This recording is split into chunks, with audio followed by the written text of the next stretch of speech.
this time, so please do that. And there's also a resource tab at the same website, msema.org, and it's the IDA tab.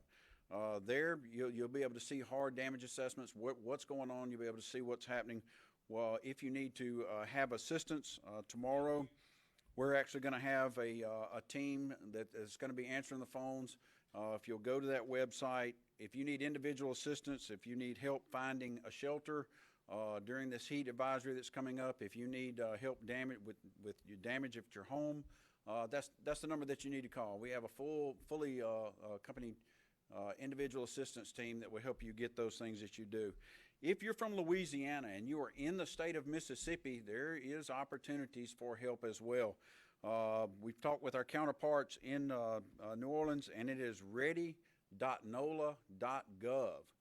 You can, of course, if you're in the state of Mississippi, you can call us here at MEMA, and we will help you transition to make sure that you have a home to go to and that you can be taken care of and have the right support mechanism back in your state when you get there. So MEMA's here hand in hand with the Emergency Management Agency for Louisiana as well.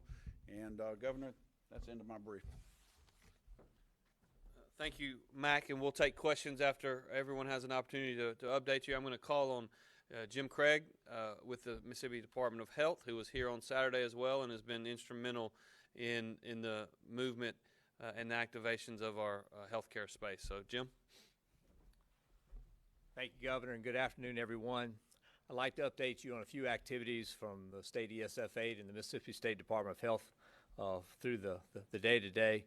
As you know, our agency regulates a lot of things in Mississippi, including hospitals and water and restaurants, as well as many others. So we're working to assess a lot of the regulated community as well as the healthcare system, including our medical needs shelter decompression activities, power restoration of those regulated entities, the status of water systems throughout the state, healthcare facility damage, coordination of patient movement through the Mississippi MedCom, coordination of transportation resources from our state and federal resources, such as the ambulances, and monitoring the hospitals and long-term care facilities and restaurants in the state.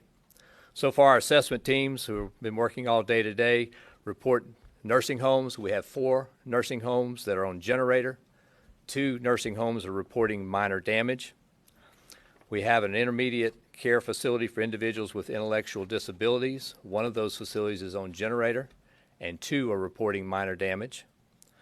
As far as the hospitals in the state, we have 5 facilities that are on a mixture of electric grid and generators, and 6 reporting minor damage. Personal care homes and assisted living, we have 2 facilities that are closed with approximately 55 residents relocated to sister facilities or went home with families, and 3 facilities on generator, 3 reporting minor damage, 2 reporting no power. We continue our damage assessments, including our water systems, and currently reporting for water systems. 394 water systems have been contacted thus far in about 40 counties. 318 of those are fully operational. 3 systems are not operational. Coles Water Association in Amite County, Pike County Welcome Center in Pike County, and Sunrise Mobile Home Park in Hancock County.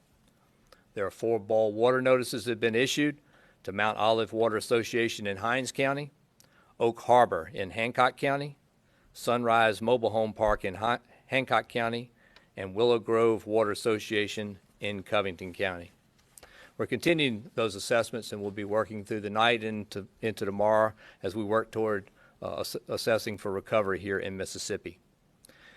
It's also important to remember that the storms can be just as dangerous in the after the storm components.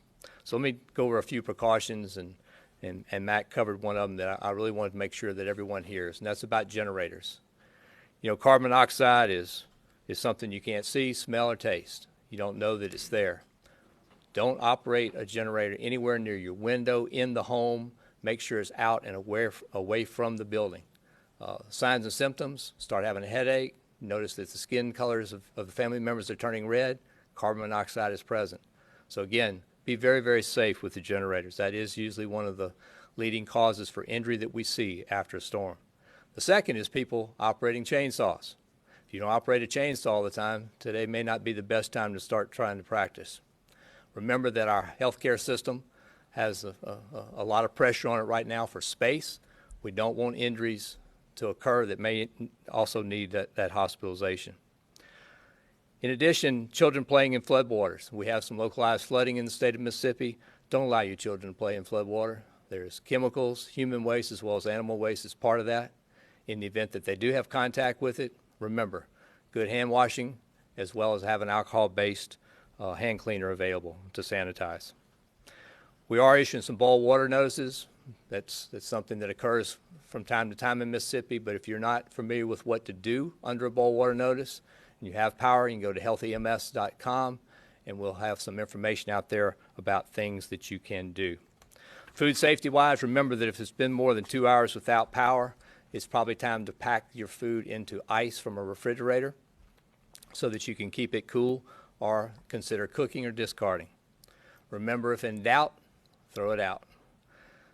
Anything that's come in contact with floodwater, such as toys or cans or food, also, if it can't be cleaned, it should be thrown out. There are always those injuries during cleanup from nails and other debris. Wear sturdy shoes and gloves as you clean up. If you can't remember when you had your last tetanus, it may be about that time. Talk to your healthcare provider about a tetanus shot. West Nile virus, remember, we've seen more infections due to floodwaters, so protect yourselves. Wear repellent if you're out in the evenings and early mornings. Cover yourself. Beware of standing water. If there is standing water around your home, tip it so that we won't have additional mosquitoes in the area. Lastly, let me update you on testing and vaccine availability. Individuals with appointments at county health departments should receive information as to when their appointments were rescheduled. We believe we'll be able to honor those already made appointments in our northern region, including Carroll, DeSoto, Lee, Prentiss, Tallahatchie, and Yalobusha counties. Vaccine will not be available at our southern and central county health departments on tomorrow. COVID testing will not be available at our southern and central county health departments tomorrow, but the following locations in the north will be open: DeSoto, Pontotoc, Lee, Tunica, Clay, Webster, and Calhoun. It's a short COVID update. Cases for the 3-day period are 7,971 for the weekend, with 82 deaths. 33 of those deaths were reported from vital records. Our ICU capacity remains effectively zero. At 8 o'clock this morning, 9 ICU beds were reported available and 102 being held in the emergency room. Of those 102 being held, 45 were waiting on an ICU bed. We've been asked if we see more COVID cases after the storm. Obviously, it would not be surprising since there are people indoors and perhaps in more crowded situations. So please continue all the safety precautions and get vaccinated if you've not already. The Department of Health stands ready to assist local and state agencies as we continue to recover from Ida.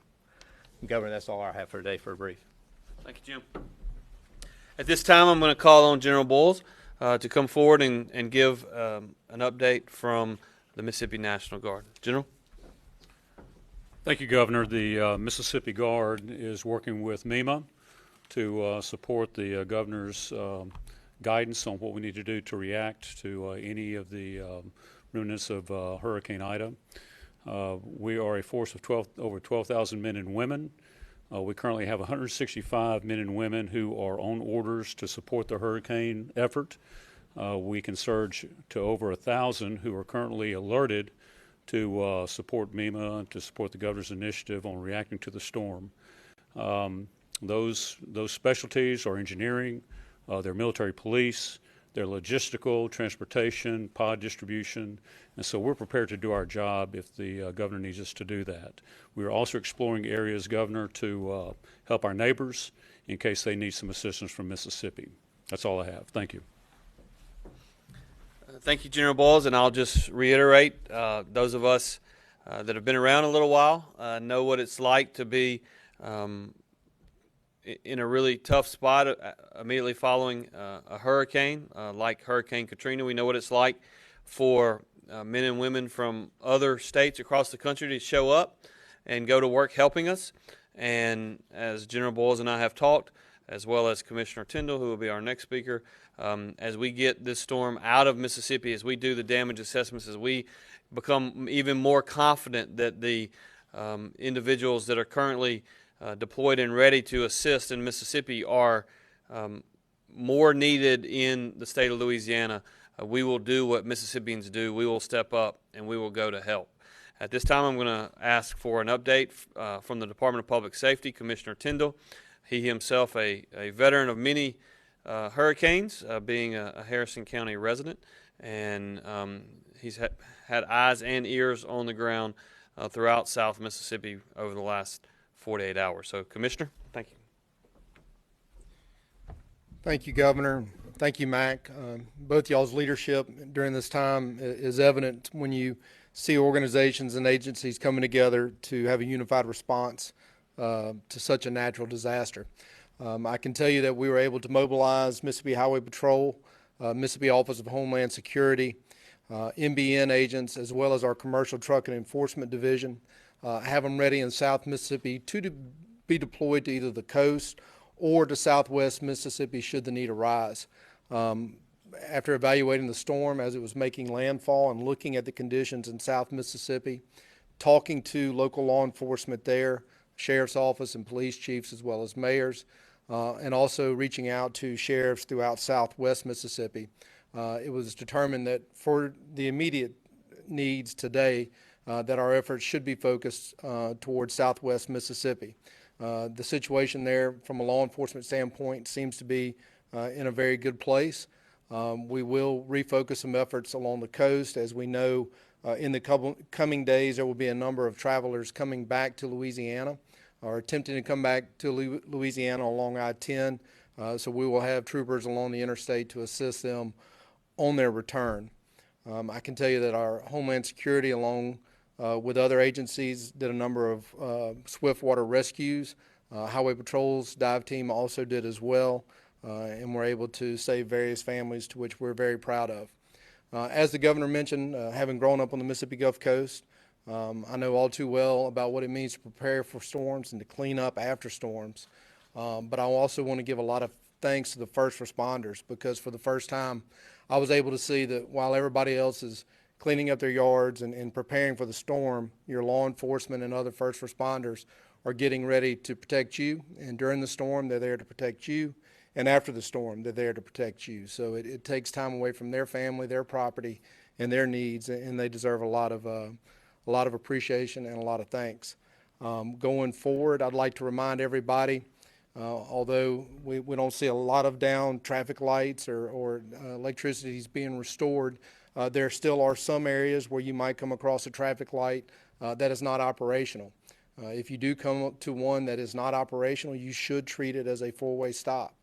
If the lights are blinking red, that means stop, obviously. If they're blinking yellow, proceed with caution. If you don't know what to do when you approach a light or traffic signal and you just don't remember what the rules are at that time, you definitely need to proceed with caution and give right of way to those. And anytime you approach an intersection such as that, you need to assume that oncoming traffic does not know those rules, so proceed carefully. Also, it's going to be turning dark soon. There might be certain areas that still have down trees, down limbs in the road. Keep that in mind as you're traveling, and travel slow and be safe. Again, I think we dodged a bullet. I think everybody realizes that, but there's still some danger, and high water marks are still going to be coming down with the rain. And I know many people are going to want to help our neighbors in Louisiana. So when you do that, don't just go over there on a whim. Make sure you're doing it with a coordinated team and a coordinated response. Thank you. Thank you, Commissioner. At this time, I'll open the floor to questions. Courtney. Governor, can you talk about what the timeline or kind of the indicators would be that would trigger going ahead and sending some of our assets over to Louisiana? Is it once the storm has moved out, once a certain amount of damage assessments have been completed? What kind of the check marks, if you will? Yeah, sure, and that's a great question, and it's one that's obviously it's different for every storm, and the assessment is ongoing. To give you an example, we had multiple search and rescue teams here in Mississippi to support us from the federal government. At our 9 a.m. meeting this morning, we discussed with everyone in the room and we made a joint decision. Well, I guess ultimately I made the decision, but everyone agreed that we would release those federal assets to go to Louisiana as early as this morning. That came after many conversations with Commissioner Tyndall and local law enforcement. You know, one of the good things and the not so good things about being in Mississippi is that we have a lot of resources because we've been through this a lot. And so we have a lot of search and rescue teams at the local level. You look at some of our larger sheriff's departments in Hancock and Harrison and Jackson. They have their own teams. We have many teams at the state level. We have National Guard search and rescue teams. We have Wildlife, Fisheries, and Park search and rescue teams. We have Department of Public Safety and Mississippi Highway Patrol and Homeland Security search and rescue teams. So I made the determination earlier this morning that we could release those federal assets that they had so kindly stationed here, because at that point it was very clear and very evident that we could take care of ourselves. And when you're in a major hurricane of this magnitude, if you can take care of yourself at the local or the state level, it's imperative that you do the right thing and let the federal assets go to where they are most needed. And so we made that decision with the federal assets earlier. As we look at some of the local and state assets, right now, what you see is while the eye, and this is it's a big storm. And so while the eye of the storm is 20 to 25 miles northwest of Jackson right now, some of the biggest risk in terms of what could happen is actually in the outer bands that are actually flying through the Mississippi Gulf Coast and the Alabama Gulf Coast and up into Georgia right now. And so it's those potential tornado spin-outs that are impossible to predict, that certainly have risk associated with them from a tornado standpoint. And so we're going to keep those state and local assets here probably until in the morning. But there are a lot of them that are itching to go and help their friends in Louisiana, and we'll probably release them sometime midday tomorrow to do so, assuming things on the ground do not change. Governor, can you speak on the virtual meeting you held with the President and just what points you guys hit on when it comes to Hurricane Ida? Yeah, so I actually spoke first thing this morning with FEMA Administrator Criswell, and we had a good conversation. At that time, we knew that the eye of the storm had entered into Mississippi. We knew that it had slowed down to 8 to 9 miles an hour. The slowing down meant that there was significant rainfall in Pike and Walthall counties and Wilkinson counties and other areas because it had slowed down. But it also meant that as it was moving northward, it was losing strength as well.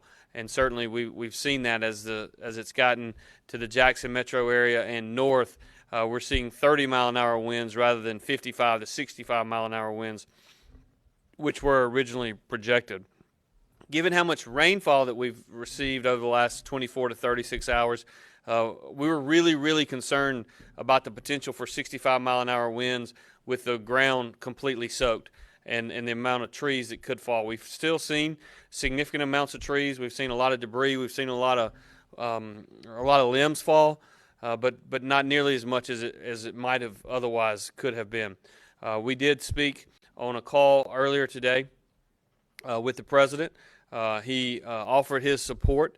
He did approve our pre-landfall declaration, and he has since approved our request to expand it to all 82 counties, not knowing exactly what the landscape would be as we move forward over the next 12 hours or so.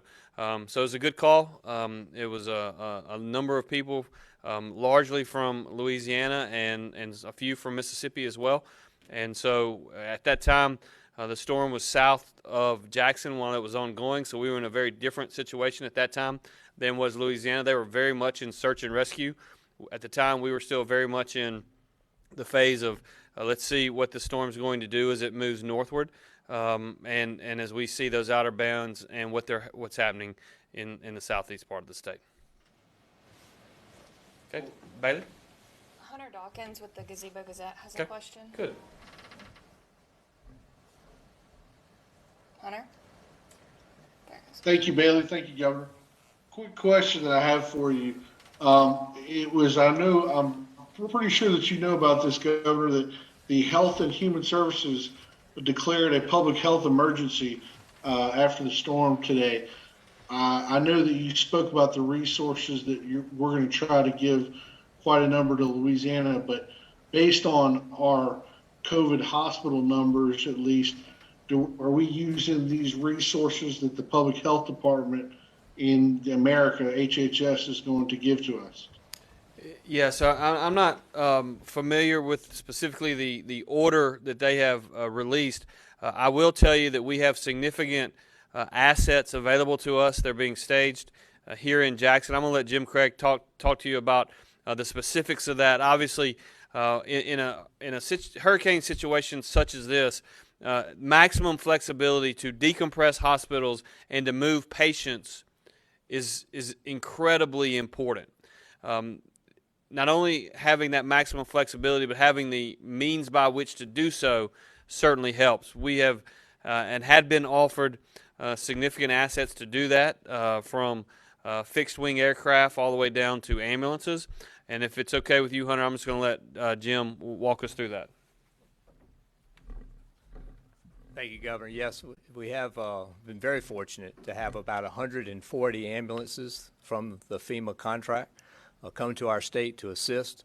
Those units are moving into our state beginning at 4 o'clock this afternoon and will continue to move in through 4 o'clock tomorrow. They're staging out at the fairgrounds here in Jackson, and they'll be used to assist with moving patients back into facilities, as well as to help with the 911 call volume that we have, both for COVID and the transfer of COVID patients, as well as those items that might be necessary related to Ida. We are looking at the staging of the air ambulance components and some wheelchair type vehicles that were positioned to a state to see if we can also release those to go in Louisiana to begin assisting over there. But so really the real answer is that they can be used for COVID as well. We'd requested some additional EMS resources to help with COVID. As you remember, the EMS workforce is pretty tight as well, trying to transfer patients all around the state. So it's going to be a very welcome assistance here in the state. Bailey. Kobe Vance with MPB has a question. Thank you. I have two quick questions. First, what are going to be some of the biggest risks facing Mississippians as we go into the night? And second question is, a lot of Mississippians like to go out and help their neighbors. What would be the best course of action for them if they want to go down to the coast and provide a helping hand to rescue crews and people trying to clear roads? Yeah, so the answer to the first question, the biggest risk as we go into the evening, obviously anytime it becomes dark and there's uncertainty, that gives you reason for pause. The biggest risk, as I see them, and I'll let anyone up here comment on this as well, the biggest risk as I see them, the eye of the storm is northwest of Jackson, about 25 miles probably by this time. It is still packing a lot of rainfall. And so rising water on roads, as well as the potential for trees falling across roads, as well as trees falling across power lines, is still a risk that needs to be considered. And so if you're north of Jackson, the best course of action is to try to stay home tonight, if at all possible. The other major risk that I see going into tonight is there are those outer bands. It's easy for us on the coastline to think that the hurricane is past, but in reality those lower bands are still whipping, and we could see some high winds and potential tornadic activity flow out of those lower bands in South Mississippi, and they're completely unpredictable, and it's certainly something that is a risk and one that should be considered. With respect to what should individuals that want to be helpful, what should they do? The single most important thing, and we did talk about this some earlier on our call, is it's hard, particularly if you're going to a place that is without power and is battered as much as New Orleans is. It's really important, and this was mentioned today and recommended today, it's really important that there is a true coordinating officer for volunteers, and that you reach out to whomever that apparatus that is set up to coordinate those volunteers to make sure that we're actually getting, we as a country are getting the best bang for the buck. I'm going to let Mac talk a little bit about that and how that would work if it were happening in Mississippi, and how we hope it'll work to our neighbors in Louisiana. Mac? Yeah, some of the things you can do is if you already donate to an organization, donate to that organization, whether it's Southern Baptist, whether it's Team Rubicon. The VOAD is an organization that represents many different organizations. So the key here is to be an organized response that's ready to be received. Certain things at certain times are not, or they're going to clog the system. So it's got to be orchestrated, and that's what the volunteer organizations work with the emergency managers to do. Louisiana's Emergency Management Department, GOSEF, they are the same way that we are. We organize and orchestrate that at the local level because the locals are telling me what they need.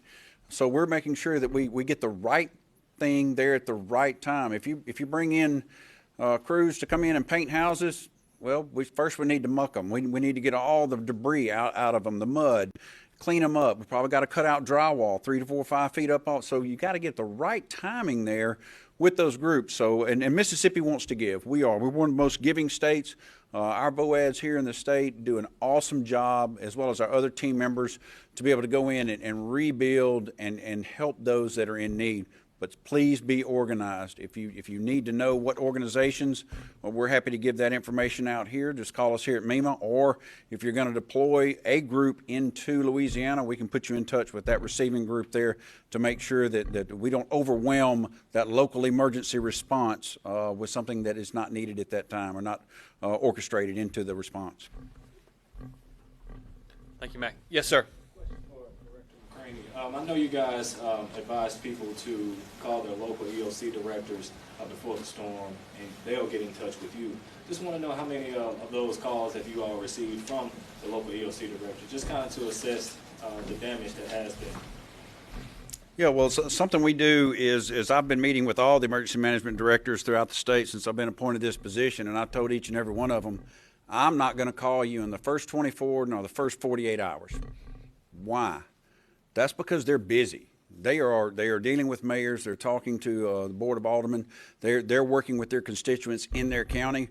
But to caveat that, I also put emergency management personnel from MEMA and disaster reservists in there with them, so we can augment, we can help them during this time, and they do an awesome job. I can't brag enough on the local emergency responders in each county and the Mississippi Band of Choctaw Indians. They're some of the best in the nation. That actually do the things that they do. But it's an orchestrated approach, and you got to look at how many and what is the immediate area in which that emergency manager, what is their concern? Life safety. I mean, they are right at the front line, even though I'm here in Jackson trying to orchestrate it statewide, looking at all 82 counties and the Band of Choctaw Indians. They're right there with it. So we place forward supplies. We push supplies to them in the beginning. We push sandbags. We push water. We push meals. We push PPE packs out to those the shelters, so they would have that where no one would be turned away. And then in turn, we place personnel within there. The National Guard has personnel push forward. We have representatives there from those teams. We've got law enforcement, search and rescue, medical teams there. It's not just MEMA. You got to understand that MEMA thrives because of all the partners in other state agencies that go. So we have a really robust team that ends up in a local EOC. If they need to talk to ESFA, which is medical, Jim Craig's got somebody there. If they need somebody on the emergency management side, we've got somebody there. So we've got the channels that cuts down the amount of calls and the amount of stress on the locals that we can, because we know that they're going to need it. We move it here in Jackson at this state emergency operations center where we reach back into the federal FEMA, so everything's compiled here, and we're orchestrating it in a timely manner to them, and it's worked very well during the response. Proud of all the partners that we bring to the table there. Thank you. Yes, ma'am. Governor, I know Commissioner Tyndall mentioned he felt like we dodged a bullet. Can you and Mac perhaps speak to this idea? We always know that we prepare for the worst, pray for the best, but just this idea of how you all are feeling, if you feel like you can exhale a little bit now, that it's not as bad as it could have been? Well, Courtney Ann, let's be honest. I spoke with Governor Edwards on Friday morning, and Governor Edwards in Louisiana was mentioning to me that he and Administrator Criswell were together on Thursday morning, I believe in Morgan City, if I'm not mistaken, because it was the 1-year anniversary of the storm that hit Morgan City last year. Well, when they were sitting there on Thursday morning, neither of them anticipated that Ida was going to become a hurricane, much less a high Cat 4 hurricane hitting the Gulf Coast. And so one of the things that this particular storm reminded us is that every storm is different, and that we're looking at 3 different disturbances off the coast of Africa right now, but most of them, but they're not going to get in the Gulf or or head up north for the next 6 to 8 to 10 days. So most of these storms that come off of Africa, you have a pretty significant amount of time to at least watch, to look. This one just sort of popped up, and it popped up very strong very quickly. And so the 72 to 96 hours from, say, Thursday at noon to today at noon have been busy. Let's just say that. It's been busy for all of these various partners, and so we are, when you talk about what are our emotions, it certainly warms my heart. It makes me proud to be a Mississippian, to see how quickly these men and women stood up their operations and leaned forward and were prepared for whatever came our way. And as you watched Hurricane Ida come through the Gulf, the forecasters were confident early and became more confident in its path. But we also know that Hurricane Katrina, some 16 years ago from yesterday, really took a very similar path, but then ticked back east at the end and ended up hitting right there in Pearlington near the Louisiana-Mississippi line. I think for all of us that were in the planning stages over the last 4 days, when you talk about planning for the worst, that was in the back of our mind the entire time. It is not unusual for hurricanes as they move towards shore to tick back east when they get near or around that mouth of the Mississippi River. And if you look at a map and you look at Louisiana and you see how far down south it is, it's just really not that far. It doesn't take much of a tick back to the east for it to change everyone who is affected significantly. The other thing I will tell you in terms of where we find ourselves now is this storm was big and growing and so big, and so we kept seeing those wind shears at the bottom of, well, south of the eye of the storm, and what they were doing 40, 50, 60, 100 miles east, and that certainly gave us great reason for pause and great concern, and made us want to lean forward even more. And so that's, I don't know that, I think we've got to remember that the storm is still in Mississippi. It can still do damage. We want to get through the next 12 hours before we make any final determinations, but we could be in a very different position now. Listening to many of the local elected officials from Louisiana on the call earlier today, I can assure you that they are in a very different position than where we are right now. Bailey. Bracy Harris with NBC News has a question. Hi, everyone. I was just going to ask if you all could repeat again about the 20 water rescues that occurred. I didn't quite take down the timeline, and I just wanted to make sure I had the 3 counties correct and the time span from which they occurred. Thank you. The water rescues, to my knowledge, all occurred in Hancock, Harrison, and Jackson counties.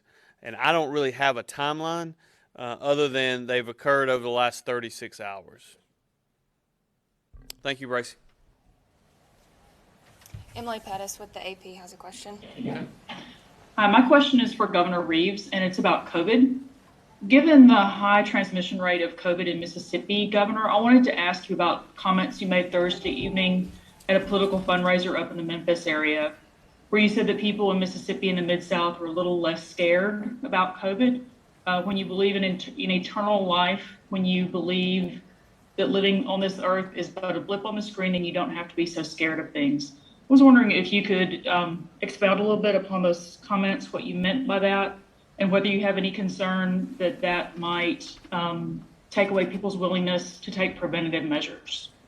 Yeah, well, thank you for that question, Emily. What I meant when I said that is exactly what I said, and I feel certain that you have read the article in which the very next sentence after I said what you just asked, I also said that the Bible also teaches us to take necessary precautions. And in our state and in our nation right now, there are certainly necessary precautions that we can take with respect to COVID. But I believe very strongly in my faith. I believe very strongly in what the Bible says. And the Bible is very clear that whosoever believeth in him shall not perish but have everlasting life. And that is my worldview. It's how I believe. It's what drives me every single day. And I think it's what drives a large number of Mississippians. We should take necessary precautions with respect to COVID, but we also understand that we do have everlasting life if we believe in Jesus, if we believe in God the Father, and I certainly do. Taylor Vance with the Daily Journal has a question. Yes, obviously the worst of the storm has impacted the counties down on the coast, but my question is there anything in particular that citizens in Northeast Mississippi should be concerned about? And is there any way, beyond what's already been said today, is there any specific ways that citizens in Northeast Mississippi could help our neighbors down in South Mississippi? Yeah, well, thank you for that question, Taylor. What I would say to you is the storm now is a little bit north of Bentonia. And so if you know Mississippi well, and I know most of your viewers do, and most of the people that are watching now, if you take a line from Bentonia to Tishomingo County, or literally the far northeast corner of our state, and draw a straight line there and go 50 miles in either direction, then it is likely that you're going to be impacted over the next 8 to 10 to 12 hours from this storm. The impacts are going to be rain. There's going to be a lot of rainfall throughout that region, I would presume. There's also going to be some wind. It's not 65 to 75 miles an hour, which we were originally believing that it might be, but still it's blowing at 25 to 30 miles an hour sustained and up to 35 to 40 in gusts. And so what I would say is if you can stay inside, please stay inside. And the reason for that is the kind of risk factors that exist are trees falling over roadways, trees and or limbs falling on poles and other power mechanisms. And so we could potentially see loss of power in parts of the state other than what we've seen thus far on the coast and in southwest Mississippi. And so again, just pay close attention to the weather. And you know, these storms are obviously very unpredictable, and so right now we think that the rain and the potential of clogged roadways and debris is the biggest risk, but things happen, so pay close attention. And Bobby Harrison has a question.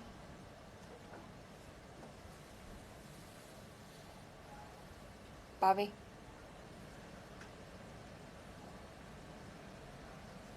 Okay, maybe not. We're good.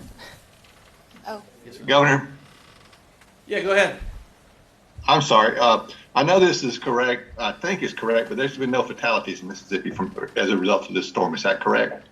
There has been one fatality in an automobile accident, and was it on I-110? I-110, prior to the storm. It was on I-110. It was prior to the storm, but it has been reported that it was an individual that had gone to pick up sandbags, and so, but that was a traffic fatality in Harrison County on Interstate 110. Before the storm made landfall, though. Yes, ma'am. I know that this comes up, and it may be too soon to know, but oftentimes when we talk about assistance and what the state will qualify for, do we think that because it continues to impact so much of the state, that perhaps increases our chances of being able to get some of that federal assistance? It's not just a coastal view of things, if that makes sense. Yeah, I want to say something about your question earlier. Can I take a deep breath now? No, no, I cannot. It's still in the state. Governor and I talked about it, and this is one of those events that it's slow. It's almost like watching the Mississippi River rise. I don't get comfortable. So when you're looking at what does the state have to do to get a declaration? Well, public assistance was pretty straightforward, about $4.5 million worth of damage statewide, and then that's broken down. Each county has to qualify per capita thereof, and we've got those splits that we can definitely give to you to let you know what that is. But also you have individual assistance, that comes into a declaration as well. You could get one, not the other, or the other, or not backside. So. But also what the state legislatures have been able to do, along with the governor, is to provide us with ways to, in case we don't get a declaration within a county when we apply for a federal declaration, and that is we have a DART program, which is a disaster assistance repair program that we work within the counties and the long-term recovery committees that the local EM directors set up, and that has been very, very effective. We have repaired